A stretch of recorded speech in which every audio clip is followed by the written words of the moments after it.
नमस्कार। मदनलाल प्रस्तुत है एक आज व्यक्ति का का नाम है। चिंतन। वह सर्वनाम भी हो सकता है। इससे कोई फर्क नहीं पड़ता। उल्लेख करना है, इसलिए संज्ञा का चुनाव करना पड़ा।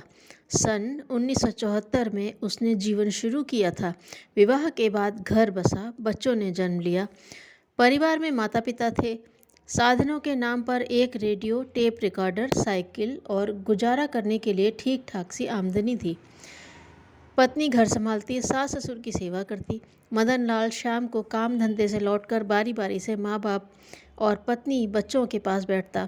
कभी सबके साथ इकट्ठे बैठना भी हो जाता। रेडियो पर विविध भारती के गीत बजते, हंसी मजाक चलते, कभी कभार सिनेमा भी देख आते। सोने से पहले नियम पूर्वक रात में माता पिता की सेवा का क्रम भी चलता। कुल मिलाकर हंसी खुशी से जिंदगी चल रही थी। 25 साल बाद मदन लाल वही नहीं रहा। आर्थिक स्थिति 1000 गुना बेहतर हो गई। अच्छा खासा मकान है, कार, स्कूटर आदि वाहनों से लैस। घर में मनोरंजन के तमाम साधन हैं। ऑडियो सिस्टम से लेकर मल्टीविज़न, होम थिएटर एवं वॉशिंग मशीन तक सभी कुछ श्रम को कम ही क्या समाप्त करने वाली तमाम सुविधाएं भी हैं। किसी बात की कमी नहीं। लेकिन मदन लाल बेहद दुखी है। 6 महीने हो गए घर के सदस्यों के साथ बैठकर खाना नहीं खाया। महीने 15 दिन में बेटियों से आमना सामना हो पाता।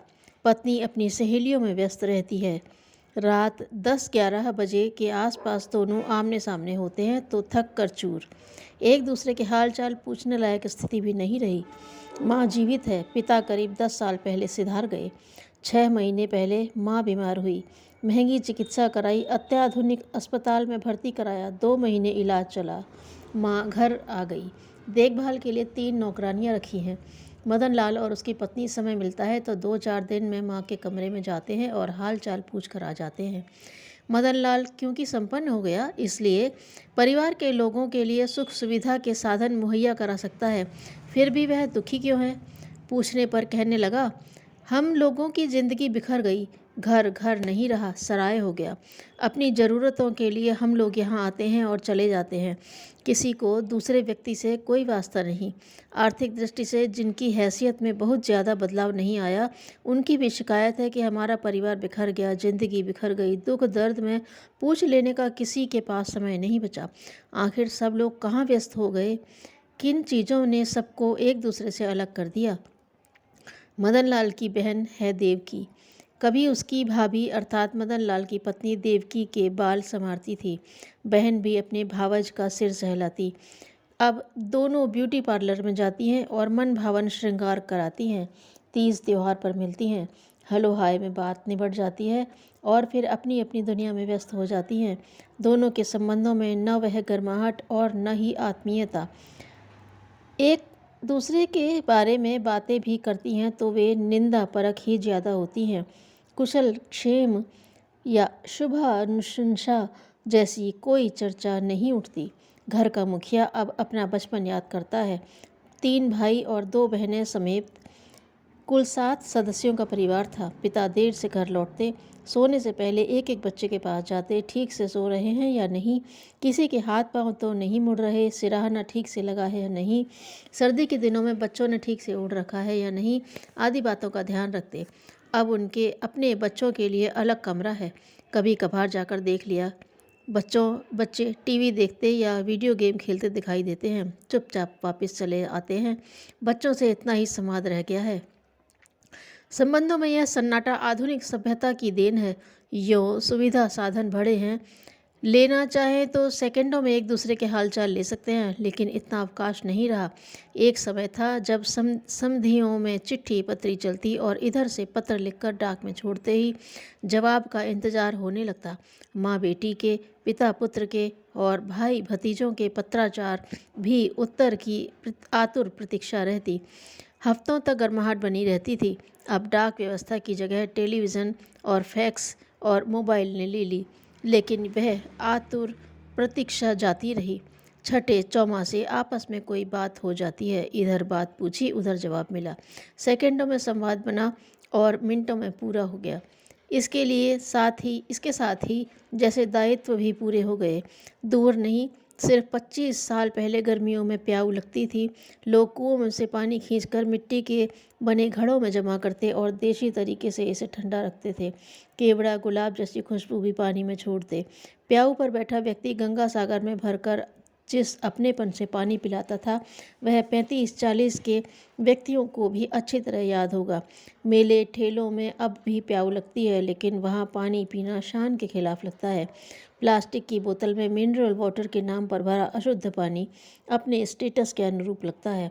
सड़क किनारे बने ढाबों और चाय की दुकानों पर बोतल में मिलने वाला पानी कितना ताज़ा और कितना साफ होता है, यह जांचने परखने की किसे फुर्सत है।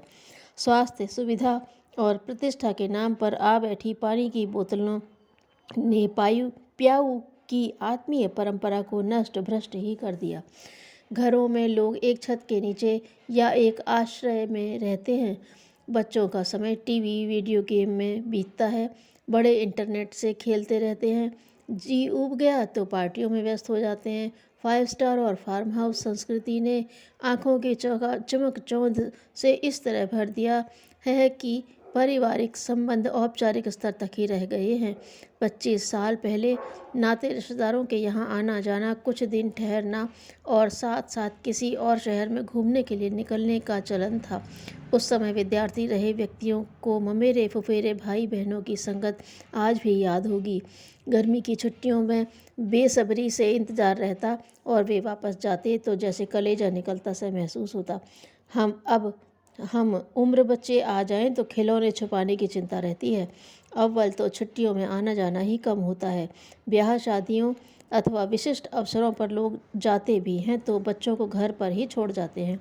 करीब करीब की रिश्तेदारियों में खास मौक़ों पर बच्चों को ले जाना हुआ तो रस्म व अदायगी के तौर पर 1-2 दिन रुकने के बाद वापस भागने की पड़ जाती है। साधन संपन्न परिवारों में रिश्तेदारों के लिए गुंजाइश तो है, लेकिन वहाँ आवभगत कम, अपने वैभव का प्रदर्शन ज़्यादा होता है। संबंध बराबरी के स्तर पर निभते हैं। यह स्तर हैसियत के आधार पर नहीं, आत्मीयता और व्यवहार के आधार पर तय होता है। कथित संपन्न और आधुनिक परिवारों में मेहमानों को स्वीकार तो किया जाता है, लेकिन अपने किसी अतिथि संबंधी के शहर कस्बे में जाना हो तो उसके लिए उसके घर जाना ठीक नहीं समझते। इससे प्रतिष्ठा पर आँच आती महसूस होती है। इसलिए अपेक्षाकृत कम हैसियत वाले लोग भी उन घरों में आने जाने से कतराते हैं। सब अपनी अपनी खोखली दुनिया में व्यस्त हैं। उपभोक्ता मूल्यों से बन रही यह संस्कृति व्यक्ति को नितांत अकेला, असहाय और विपन्न बना रही है।